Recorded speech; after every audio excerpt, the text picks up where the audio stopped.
y'all, welcome back to our channel. Today we are right in the middle of our series on plotting. This is video 3, raising the stakes, obstacles, and rising action. We have a lot planned in this video. It's going to be a lot of information packed in, but we want you to stay until the end because we're going to give you the key to making your climax explosive. Everybody needs an explosive climax. I swear, I am almost 40 and I am never going to grow up. Before we jump into it, make sure that you subscribe to our channel and that you give this video a thumbs up, turn on the notification bell so you never miss a Friday upload. And here we go. Let's talk about explosive climax. I'm just kidding. Let's talk about raising the stakes, which will include that. Every event that happens between the inciting incident and the climax should either be an obstacle, external or internal, or add more for the main character to lose if they don't accomplish their goal. And the closer you get to the climax, the more serious the conflicts need to be. We don't need to have these little tiny problems the closer to the end that you get. Every event should also advance the plot. Avoid filler chapters that don't add anything of substance to the story. We've talked about that countless times. We hate that on Wattpad. It happens a lot. This chapter was filler. Sorry. Then why did you write it? That doesn't mean you can't have a fluffy or calm moment before or after something big happens. It doesn't have to be balls to the wall, like action all the time. But even like fluffy and calm moments should have something added to the story. Giving the reader a second to breathe before hitting them with something big is just good pacing. Let's talk about obstacles. And just like we spoke about in the last video, there's going to be internal obstacles and there's going to be external obstacles. And of course, we've got questions for you to ask of yourself and your characters in order to figure out what those are going to be. So for internal, here are the questions you want to be asking. Why is your protagonist hesitant to strive for their goal? This can also go back into the fear that we spoke about in the last video.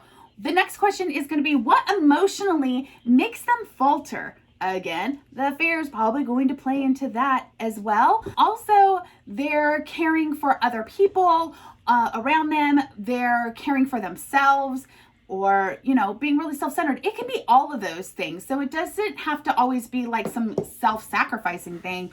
It could also be some selfish things. Why should your protagonist turn back now? What's going to change for them if they decide to take this step forward and go after whatever it is they want? And why don't they?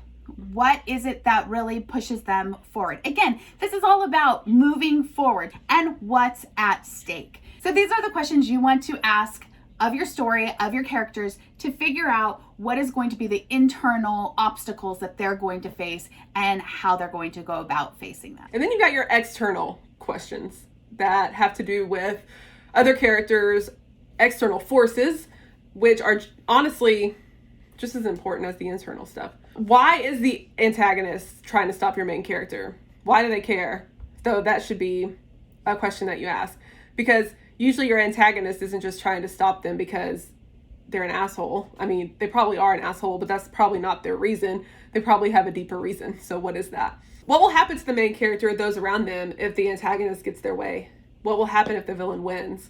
Usually it's something not so great. What will that be? What is it that the antagonist is trying to accomplish? What are they really wanting? Usually it's not just about screwing the protagonist over. It's something else bigger is going to happen. That's just like the first step in their diabolical plan. What's the rest of the plan? Why does the antagonist think their cause is worthier than the main characters? A villain usually doesn't think they're the villain. They think they're right about whatever it is, whatever their reasoning is. They think that the protagonist is the one that's the villain or the one that's wrong. So what are the reasons? Compare their plans. What is it that the protagonist wants to do?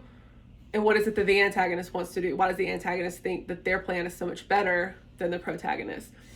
Bringing a human element to your antagonist is important. Honestly, a book where I can identify with the villain a little is more fun to me. It's a book that I enjoy reading more, where I kind of like have this moment where I'm like, am I like a terrible person? Because I kind of like, I'm cheering for them. Yeah. So those books to me are a little bit more like, I don't know, a little bit more exciting to read when it's not just, oh my God, I hate that guy. or I hate that woman. Now that we know what the obstacles are, it's time to intensify the obstacles. And that's part of always raising our stakes. And again, we're dealing with the internal and the external. So our questions for the internal when we're intensifying our obstacles are 2 quick questions. And that is, what makes your protagonist realize the unavoidable importance of their original goal? And then the next question you want to ask is, what gives it new meaning? They're always growing, so whatever that is, that internal obstacle that they're already facing, it should be changing too. And so things should be happening around them, which we'll get into with the external, that is intensifying those internal obstacles that they're facing. And then the external. How does the antagonist get the best of your protagonist? Because near the end of every story, it's going to look like the antagonist is about to win. And honestly, I prefer to read stories and write stories where the protagonist comes out on top. But there are authors out there who let the antagonist win. Yes. Who let the villain win. I don't know. I can't do that. But there are some people who do. How does that happen? What could make it worse? What could happen that could allow that big of a plot twist?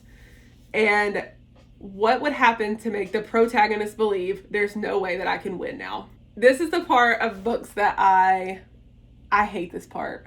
I really do. Like when I get to this part of a book, I get super anxious. I don't like writing this part of a book either.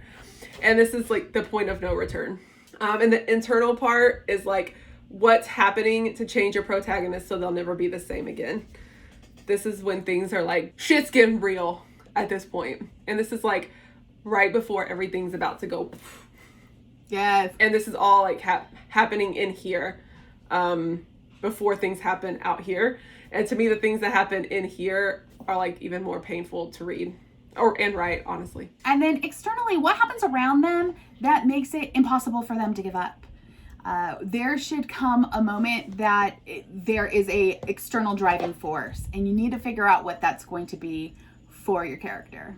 And we said we're going to give you the key to the explosive climax. And it does have to do with what we call the darkest hour, the part that I hate the most. And there is one question that you should ask to make this part of the story, the part that will tear your reader's heart out of their chests, because that's what we like to do. I said I hate writing this part of the story, but I might have been lying. I kind of like it. This is where you need to ask yourself, what is the worst thing at this moment, at this point in time for my main character? What is the worst thing that could happen to them? What's the thing that can make them say, screw it, I'm done, I give up, just whatever's going to happen is going to happen. Ask yourself that, and then write it and put it in your story. That sounds like so sadistic. Figure out what the worst thing is. Do that to your main character. And let people read about it. Ask us, like, you asked me what my favorite book series is, and that's what happens in that whole book series. The worst things happen to that poor girl, and that's like my favorite series. In A Court of Thorns and Roses, another of our favorite book series, the worst things happen to that poor girl. We love it too. So we love the Ravenhood series. We love A Court of Thorns and Roses. We love, From Blood and Ash. Say, like, horrible stuff happens to these main characters, and yet they strive on. And that makes the climax and the resolution that much like more satisfying to read when you get there. So that's our biggest tip for you, is to, yes, rip their heart out, but then when it's time for it to all be resolved, that makes it so much better. It does. You're invoking all the emotions in your readers, and that is key. So basically what Rachel just said, the next video is the last one in this series, and we're going to talk about the climax and the resolution. There's no going back. You have to write it. We're going to tie it all up in a pretty bow. So don't miss out on next week's video. And if you want to read some stories with explosive climaxes in more ways than one, we did not plan that. We did not plan that at all. That was a total accident. Then you should go to our Wattpad at Crystal and Felicity. And as always, Write what you love.